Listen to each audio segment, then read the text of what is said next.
Salam damai sejahtera, saudara-saudariku terkasih dalam Kristus Yesus. Setiap kali kita bangun tidur di pagi hari, tentu kita selalu merasa bersyukur. Karena ya minimal pada hari itu kita sudah diberikan kesempatan untuk bisa bernapas sehari lagi. Untuk bisa hidup sehari lagi, untuk bisa menikmati kasih Allah bersama orang-orang yang kita kasihi. Tapi bagaimana cara kita menjalani hidup pada hari itu tentu tergantung pada keputusan diri kita masing-masing. Kita semua diberikan pilihan bebas oleh Tuhan. Apa kita mau hidup biasa-biasa saja atau kita mau hidup bahagia? Atau sebaliknya, itu 100% adalah pilihan kita. Meskipun setiap orang memiliki rencana dan tujuan hidup yang berbeda-beda, memiliki mimpi yang berbeda-beda pula, tapi tentunya semua orang ingin bisa hidup berbahagia. Hanya kadang kita sendiri yang kurang memahami apa yang ada dalam diri kita. Apa kerinduan hati kita yang terdalam. Sebagai manusia kadang kita bisa saja salah. Katakanlah mungkin kita kurang tepat dalam menentukan tujuan hidup kita. Memang tujuan dan cita-cita hidup dapat saja berubah seiringnya waktu. Mungkin waktu TK kita ingin sekali menjadi dokter. Tapi pada waktu kita sekolah dasar, kita malah mungkin berubah ingin menjadi guru. Waktu SMP bisa saja ingin menjadi pilot. Tapi ya pada saat SMA atau mahasiswa mungkin juga sudah berubah lagi. Tapi semuanya itu tentu memiliki tujuan akhir yang sama, yaitu ingin menikmati kebahagiaan.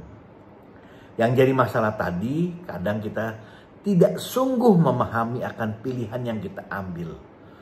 Belum lagi kadang pilihan kita tersebut sepertinya juga terpaksa diambil karena tidak ada pilihan lain atau karena kita kurang paham. Sehingga ya kita tidak bisa melihat pilihan lain yang lebih baik.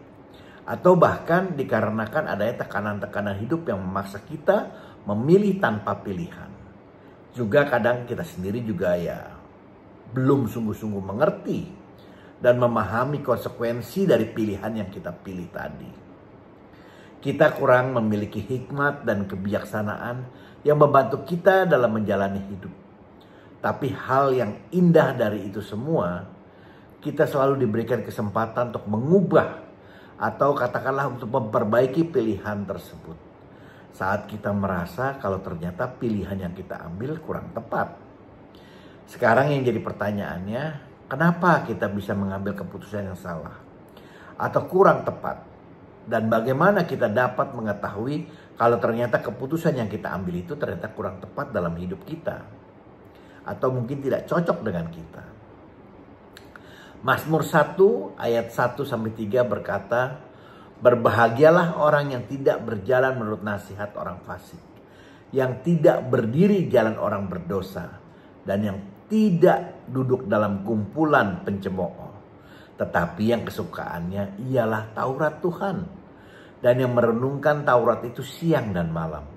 Ia seperti pohon yang ditanam di tepi aliran air, yang menghasilkan buahnya pada musimnya dan tidak layu daunnya. Apa saja yang dibuatnya berhasil." Bukankah di sini dapat kita ketahui kalau kita perlu selalu berjalan di jalan yang benar. Dalam arti berjalan bersama Tuhan dan bukan mengikuti jalan orang fasik dan jalan orang berdosa. Berjalan bersama Tuhan itu apa? Di ayat 2 dengan cukup jelas dikatakan yang kesukaannya ialah merenungkan Taurat Tuhan. Dan yang merenungkan Taurat itu siang dan malam. Bagaimana kita dapat memperoleh hikmat dan kebijaksanaan yang dari Allah kalau kita membaca firman Tuhan saja kita nggak mau. Kita mendengarkan firman Tuhan saja kita nggak pernah atau tidak ada waktu. Apalagi merenungkannya siang dan malam sehingga dapat menjadi rema dalam hidup kita. Kadang kita manusia bodoh merasa diri kita sudah begitu pintar. Kita merasa sudah begitu memahami dan penuh hikmat. Sehingga seringkali ya kita tergesa-gesa dalam mengambil keputusan tanpa mengajak Allah untuk turut bersama-sama membantu kita memutuskannya. Seringkali kita dengan sombong mengambil keputusan penting dalam hidup hanya mengandalkan diri kita sendiri. Hanya mengandalkan kita punya intuisi tanpa bertanya pada Tuhan. Nah, kesombongan dan kejamuan inilah yang dapat membawa manusia kepada kehancuran.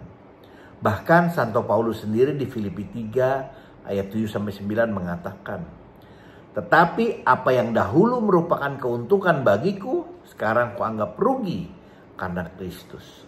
Malahan segala sesuatu kuanggap rugi karena pengenalan akan Kristus Yesus, Tuhanku, lebih mulia daripada semuanya itu dan menganggapnya sampah, supaya aku memperoleh Kristus dan berada dalam Dia bukan dengan kebenaranku sendiri, karena menaati hukum Taurat, melainkan dengan kebenaran karena kepercayaan kepada Kristus, yaitu kebenaran yang Allah anugerahkan berdasarkan kepercayaan."